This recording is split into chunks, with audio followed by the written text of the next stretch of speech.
This is Robin from the Back Pain Secret podcast, and today we are going to talk about dealing with back pain disappointment. But first, we're going to do up the intro song. We're going to be right back.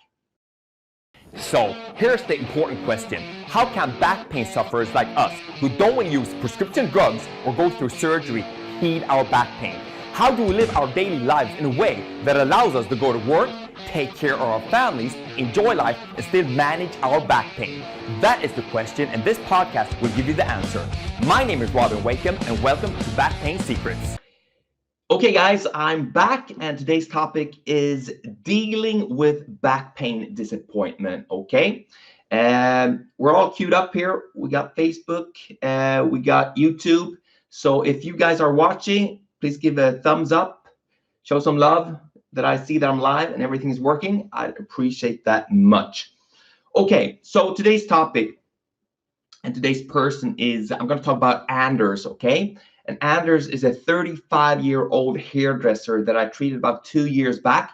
And Anders is a made-up name to protect the innocent, as always. Anders was divorced. And he took that quite hard. He'd been divorced like a year and a half when he met me. He had no kids, and he was into his body, you know, his appearance. He was working out like 6 days a week. It was like his identity, you know. Hair was perfect, face was perfect, body was perfect. He was eating perfect. Everything needed to be absolutely perfect regarding Anders, you know. He had one problem, and that was sciatica. Bad sciatica for the last 2 years in his left buttocks, mostly. Pains in his back sometimes, but mostly in his left buttocks. He went to the doctor a few times. He had a few pills, but it didn't really work. And he just tried to deal with it, you know. Something that really didn't work for him either was working at the hairdresser salon, standing up on these stone floors, you know. He was standing up. He was up on his feet like 8-10 hours a week or a day. So he was quite bummed out regarding that. That was bad for his sciatica. He got more pain when he was working. So externally, guys, he was working hard, right? He was working hard at the gym every day, hour and a half. You know, he was working hard at his work. He had more customers than anyone else in there. He was a high energy guy, and he worked hard at everything, you know, eating correctly, being like, tried to be perfect, you know, because he was internally, he was afraid of disappointing himself, but also other people around him. He never felt like his own worth. It's strange feeling. And it's strange, guys, when I'm a physiotherapist and I treat back pain, right? But when people come in there and you're listening to them and they're on their bench, they really open up to you. And he really poured his whole heart out there, on the second visit. So internally, guys, he was afraid to date women because he had a few relationships, and the last one that he had been with this woman, Sandra, for about 2.5 years. They broke up, and he took that really hard. He was also afraid of showing his real identity. You know, he tried to look and act perfectly all the time. And that was really also eating him up inside, because he understood that he wasn't authentic with himself, you know. So it was just, and the weird thing was, you know, he was very chatty. Anders was very chatty and was very outspoken and kind of funny, you know. He cracked a few jokes and stuff, but he told me, you know, I'm really shy. Really inside, I'm shy. And what you see here, Robin, when we're talking, it's like my act. And I feel like I'm playing in an act every day where I go to work. I sit and I cut these customers' hair and get tips and do a good job. I'm just it's like I'm playing a part. I never really talk about anything that matters. It's just like very nothing that really matters, you know. I'm just trying to be funny and try to make them feel good, but I'm not really telling them anything about myself or who I am. And that goes also with my friends, you know. He was telling me. So it went a few months, and then he came back, and the pain had increased quite a bit. He'd been at the gym. He was on some new routine. He started to do this CrossFit stuff, and he was doing heavy squats in the gym. And for you guys that don't know what a squat is, it's basically you have a bar up on your shoulders, and then you just bend down and you go up and down like this, and you have a lot of weight up here. And that actually put a lot of strain on your back, okay? And I know I'm going to piss a few people that are listening to this off, but if you have a herniated disc, if you have sciatica, if you have a slip disc, if you have spinal stenosis, whatever diagnosis, guys, you shouldn't be doing squats, okay? If you're doing squats and you have those diagnoses, I mean, you need to rethink that, okay? I'm just going to leave it at that. So anyway, he was doing the squats in the gym, and he felt this pop, okay? Pop in his back. When he was almost there, it just popped, basically. So he felt the pop, and then he felt his left leg, all the strength in his left leg just disappear, okay? Just disappeared. So he actually had help getting the weight back, and then he went home, and he was in bed for about 2 days. And he was looking up online what it could be and so forth, and he thought might be a herniated disc. So we went to the doctor, and the way the system works here in Sweden, at least, they don't really do an MRI on you the first thing they do, because it's a money thing, right? So what they did was they gave him a few pills and sent him home. So he was in sick leave for about 2 weeks. He was home, and it was kind of horrible. And then he came to visit me, and he told me that the pain in the back and the strength has come back a bit, but it was still far from good, maybe 20% less pain and less discomfort, but he was in bad shape. But he was also feeling very disappointed because Anders actually like knew his body fat percentage. He went and had these different tests done where I got a spot here, guys. I don't know what that is on my shirt. So anyway, he was like on 10% body fat, and you could basically see he was ripped. You could see his six-pack and everything. And he was telling me that he was home now, and he was watching these daily shows. He was eating crap, and he was just letting himself go, and he felt really, really disappointed about that, because he didn't really want other people to see that he let himself go. And I told him, you haven't let yourself go, man. You're just in a rut right now, But anyway, he was really, really disappointed around that. So also the thing he was telling me that he felt alone, really alone. He had all these friends, he used to go to all these release parties, to all these new companies that open up, because he was working as a hairdresser at this very posh place. So there was a lot of celebrities in there, and they got these different invites all the time, So he was very, very sociable at work, and always after work, he usually go for drinks after he went to the gym and stuff, went to these parties. But he was telling me now he wasn't really going to any parties, and all these people that he knew, no one was really calling him, They never really gave a shit how he felt or what he did, He wasn't at work, or he wasn't at these parties. And he was telling me that he felt like all his friends that he had was very superficial friends. He understood that. So we had a chat about this, a long chat, and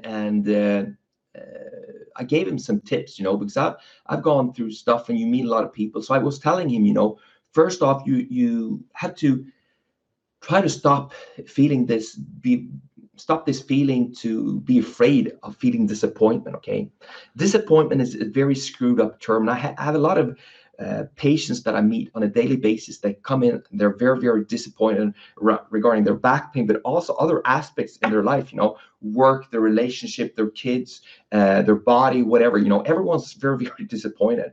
And it's really important for anyone that's hearing this message, nothing in this world is perfect, okay? Nothing is perfect, and you need to just work at it, And I mean, just look at this video, okay? How disappointed I am. I have a big water stain on my shirt, I have bad lighting, okay? And I don't really give a shit. I mean, if you have back pain, and the information I'm giving you, I know it's good, but all the stuff that around me, I'm in my bedroom here, actually, I don't have a big studio, so I could be disappointed regarding that, or I could just do it. And that's what I'm doing, because I know that if you're listening, if you have back pain, this is going to help you. So you just got to put the information or the stuff that you want to do in the world out there, and let people judge you. But they're going to be a huge group of people, if you're authentic, that are going to vibe with you. Okay, so you just have to do your best, what you can do with what you have, and that's it. And during the day, whatever happens, you just have to deal with it. Things are going to go up and things are going to go down, and you just have to understand that, first off, that 99% that you're walking around just being afraid that you're going to be disappointed never happens. Okay, you might go around feeling shy and thinking, what are people saying about me? How should I act? Blah blah blah. You have to understand, my friend, that no one really gives a shit what you're doing. Okay, they're all occupied just thinking about what they're doing themselves. Okay, so first off, I understand when you're growing up and stuff, you go through stuff, but when you reach a certain age, just have to be yourself. Be kind to people. Don't hurt anyone. Contribute to society. Follow the rules. Okay, and don't give a shit what people think about you. Most people, they're walking around, and anyone that's criticizing you and have an opinion, they're just jealous. Just imagine how messed up your own life has to be if you go out and attack a person, especially if they haven't done anything to you. It's just crazy. So we made up a plan for him. Okay, and you guys that are watching me, been following me for a while, the first thing we do always in the morning is a walk. Okay, 40-minute walk first thing in the morning, 7 days a week, never changes. Okay, also I told him he might look into changing the workspace. Okay, he worked at a very posh place. I told him just to change, maybe to a salon that wasn't that posh, or to a different crowd, so he didn't need to be on like that and be look like a doll all the time. So he was thinking about that. I also told him to change gyms. He went to one of these really expensive gyms where all the hip people were hanging out. I told him, then again, you need to change the crowd. Just change your workspace, your gym, and make a change in your life. Okay, call up also a few friends from when you were growing up, because people that you grew up with, they know your authentic self. You have history with that crowd of people, and they don't judge you in the same way. And I also told him, stop going to these release parties. You guys don't know this, but I was in fashion for a while. I was doing some modeling. I didn't make a lot of money, and it was quite bad. I couldn't keep the weight off. I was always a bit fat. They were always on this stupid diet, so I gave that shit up. But anyway, I went to quite a few release parties, and the crap that's going on these release parties, I mean, it's so much superficial stuff. When you're younger, I get it. It's fun. You get some attention. You're drinking. You meet a lot of people. But I mean, if you want to have like some good, wholesome conversations and people that you can rely on and stuff, that's not where you want to hang out. That's my opinion anyway. And I don't really care if anyone out there has another opinion. If that works for you, go and do it. But it doesn't work for me. And a lot of my patients that are trying to have this social status on these different apps and stuff, Facebook and all of this, trying to keep up appearances, they're not feeling that well. So anyway, so we had this conflict then, guys, Anders, that the thing he had with his phone, because in his phone he had a lot of people that he knew on all these social different apps, and it was pinging all the time, and he was looking at what they were doing on their parties and the trips they were going to, and he felt a stress around this, because he wasn't posting anything, and he thought that they didn't think he was successful anymore. So I just told him, erase all of those apps. Just erase your Facebook account, your Twitter account, all those accounts, and start over, man. Just start over. Also, and I've done this before when I was working a lot, change your phone number, get a new phone, get away from all of the social networks and stuff, and then also change your phone number and start over, and that's a good tip for any of you out there that's feeling really stressed and don't really know how to handle your life, and you're feeling like you're getting pulled under. Get some, just make a massive change in your life. You're going to see it. Most people that really need to get in contact with you will contact you, but 90%, the stuff that's you get into your phone is just crap. So the achievement Anders did was quite big. First off, the sciatica was much better. It wasn't gone, but it was better.